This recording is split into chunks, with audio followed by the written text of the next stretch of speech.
জলটার মধ্যে একটু নুন দিয়ে দিচ্ছি আমি। জলটা একটু গুলিয়ে নিলাম। সুজিটা আমি দিয়ে দেব।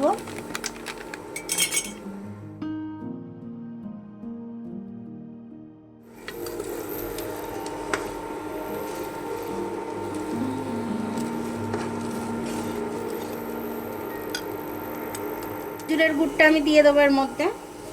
আমি গ্রেট করে নিইনি, জাস্ট এমনি একটু ভেঙে নিয়েছি। আপনারা চাইলে গ্রেট করেও নিতে পারেন। এবার আমি এটাকে ভালো করে নেড়ে নেব,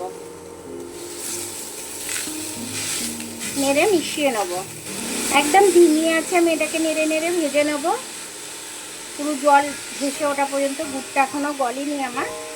দেখুন গুড়টা কতটা জল বেরিয়ে গেছে আমার। এই জলটা যখন শুকিয়ে যাবে আমি তখন নামিয়ে নেব এটা। গুড়টা আমার হয়ে গেছে, আমি এবার এরকম ভাবেই নামিয়ে নেব। তলায় ধরে যাচ্ছে, এর থেকে আর বেশি করতে যাব না। সুজির ডোটাকে ভালো করে মোলায়েম করে মেখে নেব, যাতে একটু দানা ভাব না থাকে। ডো করছি, এরকম ভাবে বাটি বানিয়ে নিচ্ছি আমি। এরকম ভাবে বাটিগুলো বানিয়ে নিচ্ছি। এরকম ভাবে নারকেলের পুরগুলো আমি এইভাবে দিয়ে দিচ্ছি, দিয়ে আমি এরকম ভাবে মুড়ে নিচ্ছি। এটা কোনো শেপ দেবো না, এরকমই গোলই রাখবো। আপনারা শেপ দিলে দিতে পারেন, আমি শেপ দিচ্ছি না, আমি গোলটাই রাখছি।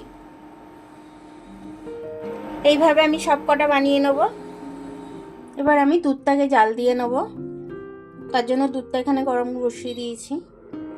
গুড়ের ঢেলাটা দিয়ে দিচ্ছি দুধের মধ্যে। দুধটা আমার ফুটে গেছে। এগুলো আমার পাকানো হয়ে গেছে। এবার আমি পিঠেগুলো দুধে ছেড়ে দেবো।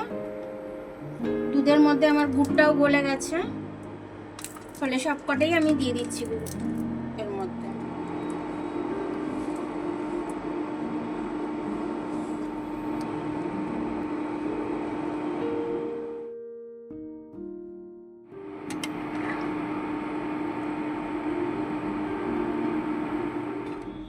সুজি দিয়ে আমি দুধ পিঠে বানালাম এইভাবে গোল গোল করে।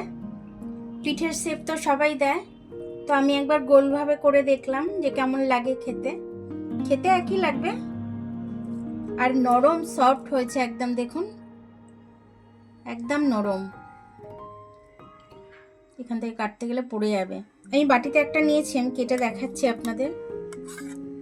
একদম নরম সফট, একদম মুখে দিলেই মুখে মিলিয়ে যাবে, একদম এত সুন্দর হয়েছে। আপনারাও এরকম করে এই সিজনে করে খাবেন, পিঠে পুলির সিজন এখন, এটা করে খাবেন। তা কমেন্টস করে জানাবেন আপনাদের কেমন লাগলো। আমার ভিডিওটা দেখার জন্য অনেক অনেক ধন্যবাদ। আমার ভিডিওটা যদি আপনাদের পছন্দ হয়, লাইক সাবস্ক্রাইব বেল আইকনটা একটু টিপে দেবেন। যদি ফেসবুক থেকে দেখেন, লাইক আর ফলোটা একটু করে দেবেন। আবার কাল দেখা হবে নতুন রেসিপির সাথে। ততক্ষণ আপনারা ভালো থাকবেন, আমি আসছি।